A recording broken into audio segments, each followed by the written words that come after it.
Hello students, सबसे पहले आज जो हम आपको टॉपिक समझाने जा रहे हैं वो है आपका आर्टिकल। अगर हम आपसे पूछें कि बेटा आर्टिकल मतलब क्या होता है, तो कुछ पहली चीज़ तो बेटा आप कहोगे सर ये सब तो एग्ज़ाम में पूछा नहीं जाता वगैरह वगैरह। तो बेटा हम बता दें कि हम जो भी पढ़ाएंगे उसका एक एक कॉन्सेप्ट क्लियर करके जाएंगे।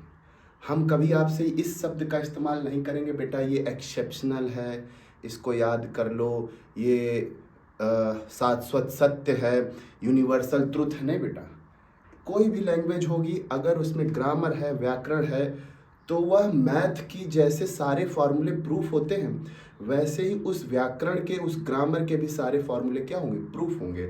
तो कोई भी लैंग्वेज हो, लैंग्वेज मतलब ग्रामर हो, उसमें कोई भी एक्सेप्शनल नहीं होता। ठीक है, तो सबसे पहले आपसे पूछते हैं आर्टिकल मतलब क्या होता है। तो कहोगे सर जी आर्टिकल मतलब ये आपका बाइक हो गया, कार हो गई, कंघी हो गई, ये सारे आर्टिकल हैं। नहीं बेटा, आर्टिकल मतलब क्या होता है, जैसे ए फॉर, ए मीन्स क्या होता है, ए मीन्स कुछ होता है क्या, नहीं ना। ए फॉर एप्पल होता है। और हम पूछे एप्पल मीन्स क्या होता है, एप्पल मीनिंग क्या होती है एप्पल की हिंदी में, तो कहोगे सेब। वैसे ही हम आर्टिकल का मतलब पूछ रहे हैं, मीनिंग पूछ रहे हैं, तो आपको नहीं पता होगी, कुछ बच्चों को पता होगी, ऐसा नहीं है।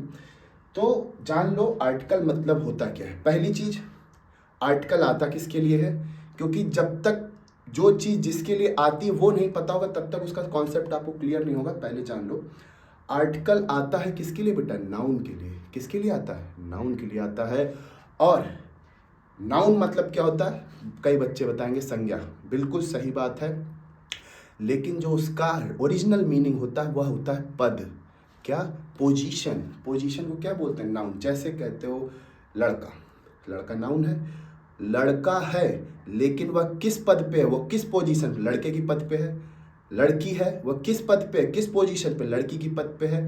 वो कुर्सी है, लकड़ी कुर्सी है, कुर्सी किस पद पे, अपनी चेयर की पोजीशन पे है। वही हम आपको यहाँ पर समझा रहे हैं। ठीक है, उसी का ही दूसरा फॉर्म है आर्टिकल। आर्टिकल का नाउन माने पद, संज्ञा, वैसे ही आर्टिकल माने क्या होता है, उपपद। जैसे डिप्टी सीएम बोलते हो, उप प्रधानमंत्री या उप मुख्यमंत्री, वैसे ही क्या होता है, आर्टिकल होता है उपपद। नाउन का जो डेप्यूटी होता है वही क्या होता है, आर्टिकल होता है। ठीक है, दूसरी चीज, आर्टिकल है क्या, आर्टिकल है क्या। अब जो हम बताने जा रहे हैं उससे आपका शायद थोड़ा सा भ्रमित हो जाओ। देखो, अगर हम बोले बेटा पार्ट ऑफ स्पीच कितनी होती है, तो कई बच्चे सही जवाब देंगे, जो किताब में लिखा हुआ कितनी होती है, 8 होती है। कितनी होती है, 8 होती है, बिल्कुल सही जवाब दे रहे हो। Noun, pronoun, adjective, adverb, interjection, junction, preposition, conjunction, ये सारे कितनी होती, 8 होती हैं। देखो एक सेंटेंस हम लिख रहे हैं, उसमें बताना, he said, comma inverted comma, Ram is a good boy ना, यहां इन्वर्टेड कॉमा बंद ना, ये लिखा हुआ है। यह होता है रिपोर्टिंग वर्ब, यह होता है क्या, रिपोर्टेड स्पीच। कहोगे सर जी डायरेक्ट इनडायरेक्ट, नहीं बेटा, हम डायरेक्ट इनडायरेक्ट नहीं पढ़ा रहे हैं। हम आपसे, हमने कहा ना, आपका जो आंखों पर पर्दा पड़ा है, आपको कंपटीशन की तैयारी हम इंटर में कराते हैं, बताओ कोई दिक्कत नहीं ना। तो ये देखो रिपोर्टिंग वर्ब में, और ये रिपोर्टेड स्पीच है जिसको आप लोग क्या कहते हो, भाषण। स्पीच माने क्या होता है बेटा, भाषण का देना। तो ये क्या, रिपोर्टेड स्पीच है। ठीक, देखो हम लिख रहे हैं, ये नाउन हुआ कि नहीं हुआ, कहोगे हाँ सर नाउन है। ठीक है, इज क्या हुई, इज वर्ब हुई कि नहीं हुई, हाँ सर है। ठीक है, गुड क्या हुआ, एडजेक्टिव हुआ कि नहीं हुआ, हाँ सर है। ये नाउन हुआ कि नहीं हुआ, पार्ट ऑफ स्पीच। तो पार्ट ऑफ स्पीच में आपने आर्टिकल का नाम लिया। अगर ये स्पीच है, कहते हो ना the Taj is finest building, उसमें द आता है कि नहीं आता है, आता है ना। तो जो आप स्पीच, स्पीच माने क्या होता है, पार्ट माने हिस्सा, स्पीच माने भाषण का, भाषण का या बोलने का जो हिस्सा है वही क्या है, पार्ट ऑफ स्पीच। तो यह बोलने का हिस्सा है, उसमें आर्टिकल आपने नाम लिया नहीं ना, लेकिन आर्टिकल उसका हिस्सा है कि नहीं है बेटा, बिल्कुल है। जो आप एक तरीके से आप सिंटैक्स भी बोल सकते हो उसको, करेक्शन भी बोल सकते हो, ये सारी चीजें हम आपको बताएंगे। तो आज जान लो पार्ट ऑफ स्पीच का एक हिस्सा क्या है, आर्टिकल भी होता है। अगर कोनो पूछे कंपटीशन में तो कितने बताओगे, 9 बताना। क्यों? और आपके सामने प्रूफ है, प्रूफ दिया कि नहीं दिया, प्रूफ के साथ हर चीज बताएंगे। बेटा बचपन से बोलते हुए आ रहे हो, लेकिन तुम लोग गिनाते कितने हो, 8 गिनाते हो, 8 ना। चल दूसरी चीज, आर्टिकल होते कितने टाइप के, बचपन से पढ़ाओ, किताब में लिखा भी है। बेटा पढ़ाने का मतलब क्या होता है, पढ़ाने का मतलब ये नहीं होता बेटा कि किताब खोली, किताब में जो लिखा है वो हमने कॉपी में छपवा दिया, पढ़ा दिया, नहीं। पढ़ाने का मतलब होता है, इसको क्लियर करो, इनडेफिनिट आर्टिकल और डेफिनिट आर्टिकल। इनडेफिनिट आर्टिकल में आपने पढ़ा होगा, वो कलर थोड़ा चेंज कर लें, हाँ, इनडेफिनिट आर्टिकल में ए और एन पढ़ा है, और डेफिनिट आर्टिकल में क्या पढ़ा है बेटा, ता पढ़ा है, बिल्कुल सही पढ़ा है। इनडेफिनिट आर्टिकल क्या होता है, जिस चीज के बारे में स्पीकर को, मतलब बोलने वाले को जानकारी ना हो, जिस चीज के बारे में स्पीकर को जानकारी ना हो, वह कौन सा आर्टिकल होता है, इनडेफिनिट आर्टिकल। और वहां पर क्या लगता है, ए और एन। एक चीज आपने अभी तक पढ़ा होगा, ए माने क्या, एक, और एन माने क्या, एक।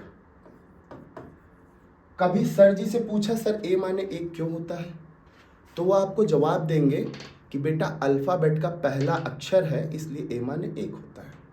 तो बेटा एन कौन सा अल्फाबेट का अक्षर है जो उसका मतलब एक हो गया, समझा करो बेटा, वो नियम है। तो नियम किसी इंसान ने बनाया, भगवान ने, इंसान ने बनाया तो उसने दिमाग लगाया होगा, तो वो दिमाग हमें दे दो सर जी, तो आपने पढ़ाया, नहीं तो मार मार के रटा दिया आपने ना। पहली चीज, ए माने एक होता ही नहीं है। कहो सर जी ये तो तुम क्या कर रहे हो, ये तो पूरी तुम मेरी धरोहर हिलाए दे रहे हो, बचपन से पढ़ते हुए आ रहे, ए माने एक। प्रूफ करेंगे बेटा, प्रूफ के साथ पढ़ाएंगे। क्या करेंगे, प्रूफ के साथ पढ़ेंगे। किसी भी अल्फाबेट का कोई मीनिंग होता है, सिवा एक को छोड़कर, आई को छोड़कर, आई को छोड़कर किसी अल्फाबेट का कोई मीनिंग होता तो बता दो। अगर ए माने एक तो बी माने 2, सी माने 3, डी माने 4 और जेड माने 26, उसके बाद गिनती खत्म, यही होगा, नहीं ना। तो जान लो ए माने एक होता ही नहीं है। ए और एन माने होता क्या है, पहले इसको थोड़ा सा क्लियर कर दें हम, ताकि अच्छे से समझा सकें। हाँ, ए और एन माने एक होता ही नहीं है। क्या होता है, ए और एन माने एक होता नहीं। हम तुम्हारे सामने हम एक चीज लिख रहे हैं, क्या लिखा हुआ है, ठीक, इसमें से वाई काट दो, क्या बचा, अब इसमें से एन वाई काट दो, क्या बचा, एनी माने क्या होता है, क्या होता है बेटा, कोई, क्या होता है, कोई।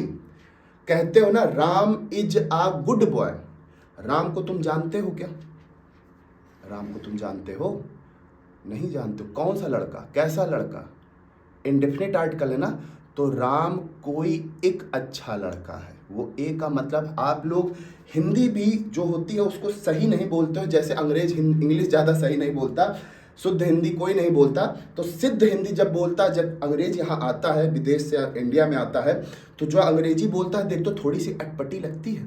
क्यों लगती है, क्योंकि वह एक एक शब्द की मीनिंग बोलता है, इसलिए वो अटपटी लगती है। और तुम क्या करते हो, फ्लो के हिसाब से बोल देते हो ना। तो आज से जान लो, ए और एन क्या होते हैं, कोई होते हैं, जो शॉर्ट फॉर्म होते हैं किसके, लिख दे रहे हैं, A comma N short are the short form of any. अगर कोई पूछे ए और एन क्या है, तो ए और एन एनी के शॉर्ट फॉर्म है, और इसका मतलब क्या होता है, ए और एन का मतलब क्या होता है बेटा, कोई होता है, क्या होता है, कोई होता है, ठीक है। दूसरी चीज, अब चलते हैं, ए और एन लगता कहां पर है, कुछ बच्चों ने रटा होगा और कुछ बच्चों को ज्ञान होगा। ऐसा नहीं है कि हम ये कह रहे हैं तुम्हें ज्ञान ही नहीं है, ज्ञान है। क्यों, हम ये भी बता दें, देखो बेटा तुम हमसे ज़्यादा तेज हो, हाँ नॉलेज हमारे पास है, लेकिन हमसे ज़्यादा तेज कौन है, तुम हो। क्यों, क्योंकि बेटा चाहे इंसान हो, चाहे गाड़ी हो, चाहे भगवान हो, जो बाद में आता है वो ज़्यादा परफेक्ट होता है, जो बाद में आता है वह ज़्यादा परफेक्ट होता है। कहोगे सर जी कैसे, आपने महाभारत में 2 योद्धा का नाम सुना है, एक अर्जुन का नाम, एक कर्ण का नाम।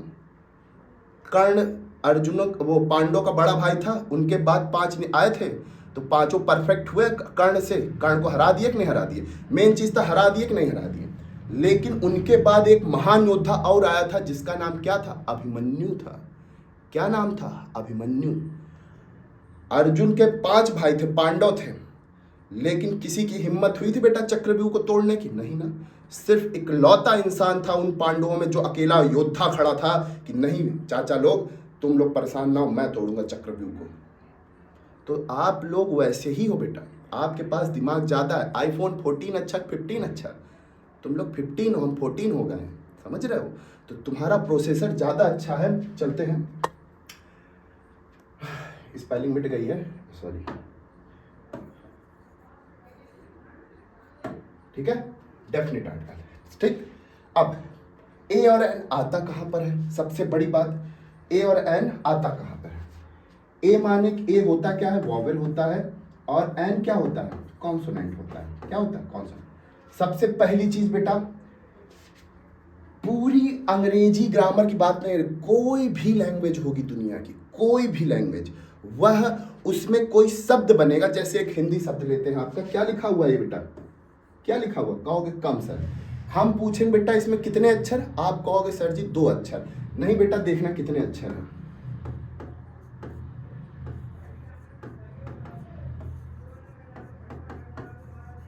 देखो बेटा कितने अक्षर हुए, 4 अक्षर हुए। अब देखो इसकी खासियत, हमने ये लिखा क्यों, ये देखो, पहला क्या होता है, वॉवेल, दूसरा कॉन्सोनेंट, तीसरा वॉवेल, फिर कॉन्सोनेंट। अगर पहला अक्षर वॉवेल है और दूसरा क्या है, कॉन्सोनेंट है, तो तीसरा क्या होगा, वॉवेल होगा, चौथा क्या होगा, कॉन्सोनेंट। अगर पहला कॉन्सोनेंट तो दूसरा क्या, वॉवेल, फिर क्या तीसरा कॉन्सोनेंट, फिर चौथा क्या, वॉवेल। यही तरीका है पूरी दुनिया में किसी भी लैंग्वेज को बनाने का। अगर पहला स्वर होगा तो दूसरा व्यंजन, फिर स्वर, फिर व्यंजन, ठीक है। अगर vowel consonant, vowel consonant, consonant vowel, consonant vowel, ठीक है। अब इसको मिटा देते हैं,